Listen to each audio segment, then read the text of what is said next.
नमस्कार, सुखमंत्र चॅनलमध्ये पुन्हा एकदा स्वागत। आज मी तुम्हाला केळीचं झाड कसं लावायचं त्याच्याबद्दल जरा माहिती देणार आहे की केळीचं झाड हे काही बियापासून येत नाही। केळीच्या झाडाला पहिल्या लावलेल्या झाडाला नवीन मोना फुटतो आणि तो चांगल्या प्रकारचा ओळखून किंवा सपूट असलेला किंवा मजबूत असलेला मोना काढायचा ओळखून आणि त्याप्रमाणे त्याची लागवड करायची दुसरीकडे, जेणेकरून दुसरीकडे आपल्याला एक चांगलं बेड तयार करता येईल किंवा एक चांगल्या प्रकारची केळी आपल्याला त्याच्यापासून मिळतील। यासाठी आपण चांगलं झाड शोधून नवीन झाड कसं लावायचं ते मी तुम्हाला आता दाखवणार।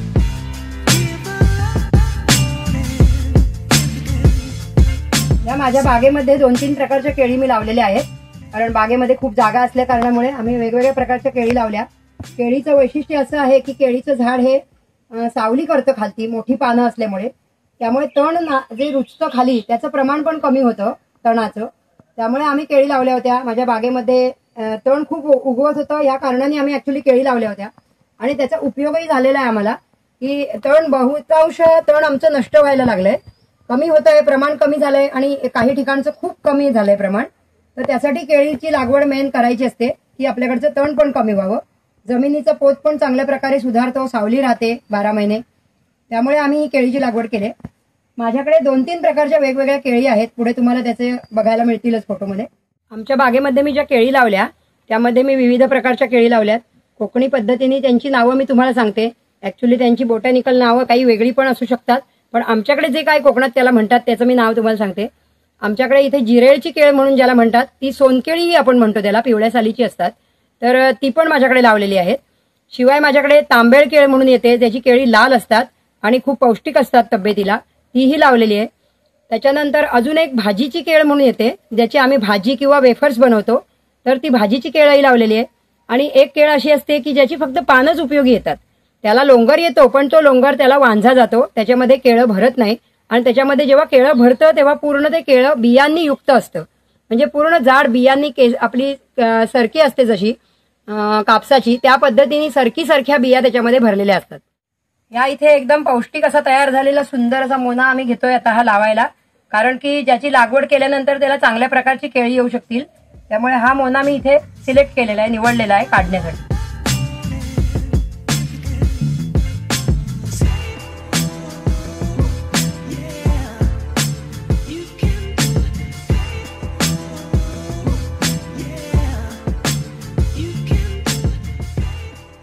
त्या इथे त्याला केळीपासून सोडवणं महत्वाचं आहे, कारण की त्याला आई त्याची आहे इथे मातृरोग।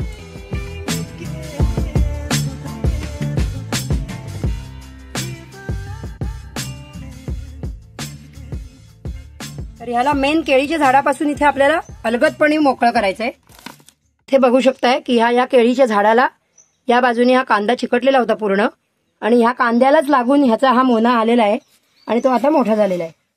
या इथे आता आपण खड्डा मारून घेणार आहोत की केळ आपल्याला लावायचे, तर केळ लावताना आपल्याला खड्डा केवढा काढायचा आहे आणि त्याच्यामध्ये कोणकोणत्या प्रकारचं खत वगैरे घालायचं आहे ते तुम्हाला मी आता इथे दाखवणार आहे।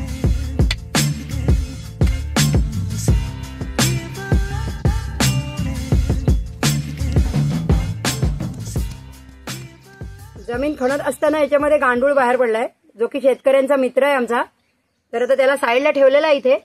पण ह्या जमिनीमध्ये अशा प्रकारचे गांडूळ निघणं ही सुद्धा एक चांगली गोष्ट आहे आमच्यासाठी, किंवा जमिनीसाठी चांगली गोष्ट आहे ती। ऍक्च्युली ज्या जमिनीमधून अशा प्रकारचे गांडूळ वगैरे प्राणी बाहेर येत आहेत, तर ती जमीन सुपीक असल्याचं ते लक्षण आहे। तुम्ही आजकाल खतांचा जास्ती वापर झालेला बघताय की आपल्याला जास्ती उत्पन्न मिळण्यासाठी आपण खतांचा वापर करतोय, पण ह्या सगळ्या गोष्टीमध्ये आपल्या प्राणी जे आपली जमीन सुपीक करतायत ते प्राणीच आपल्या आता त्याच्यापासून नष्ट व्हायला लागलेले आहेत। तर तुमच्या जमिनीमध्ये गांडूळ मिळत असतील तर तुम्ही हे चांगलं लक्षण समजा की तुमची जमीन अजून सुपीक आहे।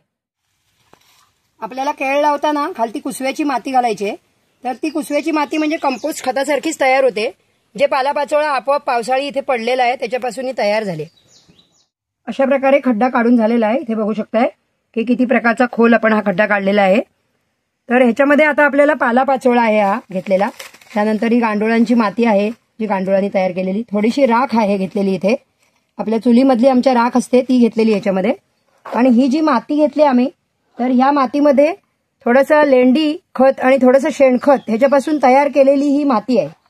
आणि हे जे वरती तुम्हाला दिसतंय, तर ही थोडीशी आमच्याकडे मच्छीची कुटी म्हणून मिळते, त्याच्यापासून ही बनवलेली भुकटी आहे, तर ती खूप झाडासाठी चांगली असते।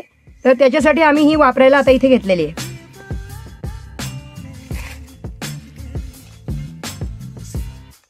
या इथे खाली पालापाचोळा मी आधी ऍड केलाय, जेणेकरून झाडाला खालती पण थोडंसं व्हेंटिलेशन राहील. पाणी वगैरे घातल्यानंतर थोडं व्हेंटिलेशन राहण्यासाठी इथे जेवढा खड्डा असेल त्या हिशोबात थोडासा पालापाचोळा खाली घालायचे.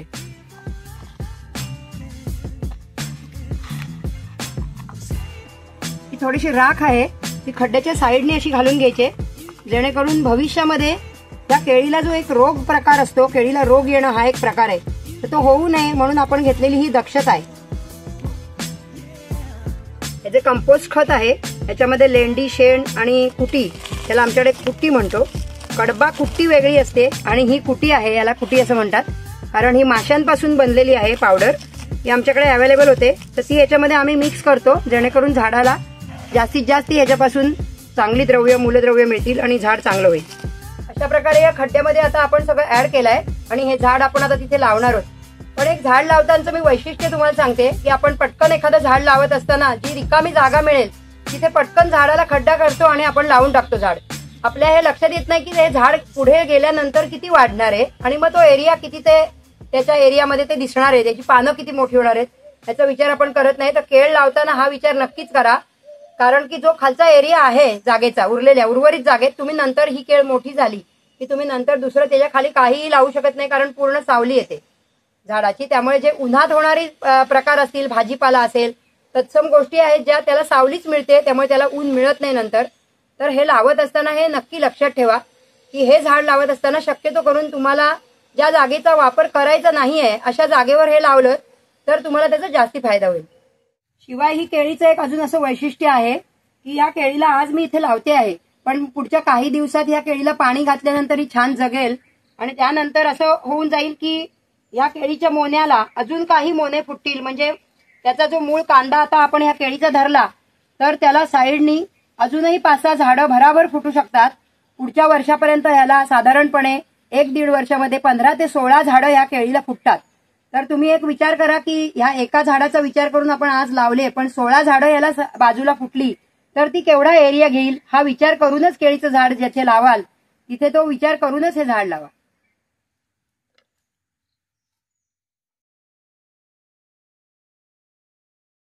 जर तुम्ही त्याचा विचार केला नाही तर वेळोवेळी तुम्हाला ते मोने काढावे लागतील आणि तो एक प्रकारचा तुम्हाला नंतर त्रास वाटू शकतो, कारण तुम्ही जितके मोने काढत राहता तितके पुन्हा नवीन केळ तुम्हाला देतच राहणार आहे. तुम्ही पहिले 4 काढलात की परत नवीन 4 फुटणार आहेत. या सगळ्याचा विचार करूनच केळीचं झाड अशा जागी लावा की जिथे तुम्हाला त्रास होणार नाही.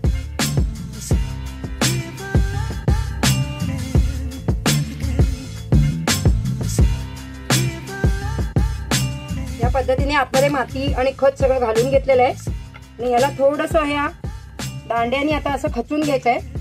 खूप जोर जोरांनी खचायचं नाहीये, थोडं हलक्या हाताने याला खचून घ्यायचंय.